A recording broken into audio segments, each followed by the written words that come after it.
Memiliki peran sebagai salah satu komika di Indonesia, membuat Marshall Widianto sering menampilkan aksi tak biasa yang membuat banyak orang tertawa dengan perilakunya.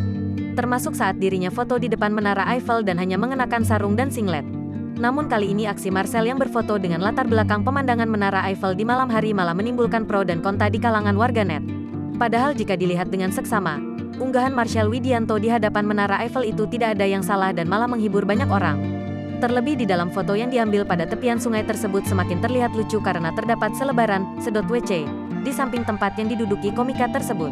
Hal itu menarik reaksi banyak orang karena tidak mungkin di Paris terdapat selebaran seperti yang mudah ditemukan di Indonesia itu. Belum lagi keterangan yang menyertai foto unik tersebut semakin menambah kesan lucu. Karena sudah terbiasa menghadapi dinginnya sikapmu, tulis Marshall dalam Instagram pribadinya, Minggu, tanggal 6 Maret tahun 2022. Rekan sesama artis juga banyak yang ikut berkomentar dalam unggahan tersebut. Indonesia banget pakai singlet dan sarung aja. Berasa di pinggir empang ya wak, tulis Riza Shah. Kentongan sama gaplenya jangan lupa. Mana nih? Tulis Yosua Suherman. Salfok sama sedot WC.